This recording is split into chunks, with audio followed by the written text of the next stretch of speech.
iPads and other devices are called tablets because they belong on tables. They are tested 20 centimeters away from that big guy that I showed you before. 20 centimeters away. They are not approved to be held in the laps of little children, although millions of kids are having them now in schools because the people involved in educational technology and those involved in public health research are not talking to one another.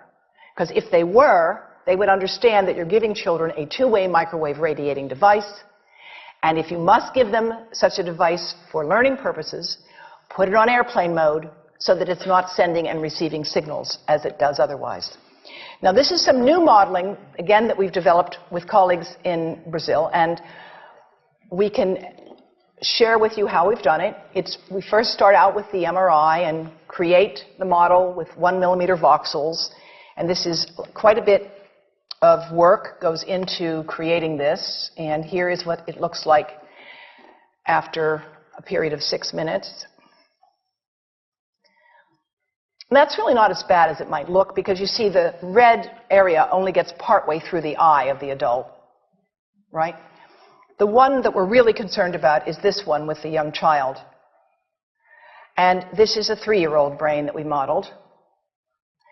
And you see that by the end of that 6-minute call, the peak radiation, yellow and red, is getting all the way into almost both eyes.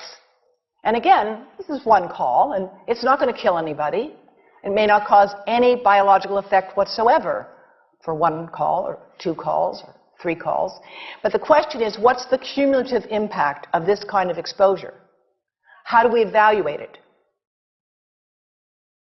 And I want to show you an example of some of the work that we are doing now that I'm releasing here for the first time. And this is a modeled microwave radiation dose of a 6-year-old with greater levels to the frontal and temporal lobes, eyes and cheek. And watch this here. Now, yellow, white, and red are the hottest, all right? And if you look carefully, you will see it's going into the eye, the nose. Do it again, just so you'll get to see it. And partly into the brainstem. Now, that's just showing you that there's going to be some exposure into that area of a young head. It doesn't tell you that there's any biological effect, right? Now, the next slide is going to show you something that might be of interest to students and faculty here. And that has to do with exposure to the reproductive organs. We call them the gonads. I think you say the testicles. And bone marrow. And look here at the radiation as it gets into the groin area. And that's just from having a mobile phone modeled into the pocket. And this, again, is based on a normalized SAR with a dipole antenna. Now, the breast. The breast is mostly fat, contains a lot of fluid. Things that contain fat and fluid cook faster in the microwave oven. Now, a cell phone can't cook anything, all right? Mobile phones do not pop popcorn. That was a fraud. They don't make any heat that we know of, otherwise they wouldn't be permitted.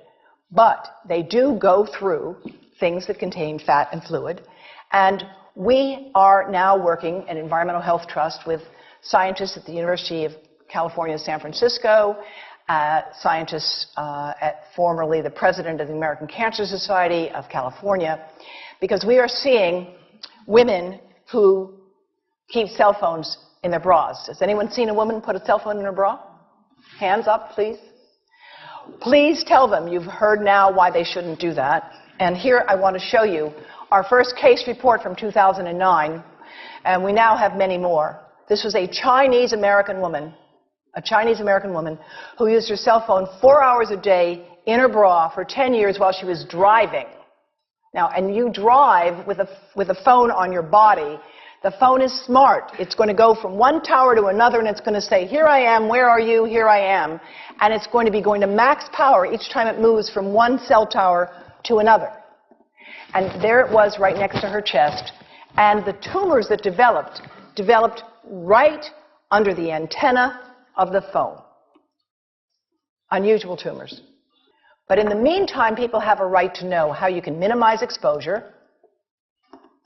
And again, I think this information is available on our website, will be available on yours. Remember, if you have to give a phone to a child, put it on airplane mode. And think about this. That microwave oven, it works because there's a metal box around the microwave signal, and the signal pings all over the place. Next time you get into an elevator or a train for any length of time, put your phone on airplane mode. Otherwise, that signal is going all over the place, magnifying and coming back. Keep the mobile phone away from you when it's on and you are asleep.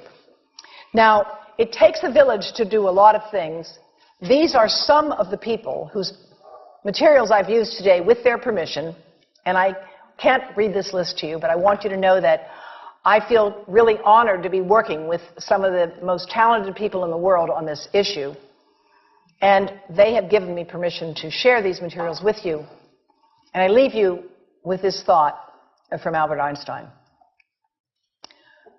The world is not dangerous because of those who do harm, but because of those who look at it without doing anything. So, thank you.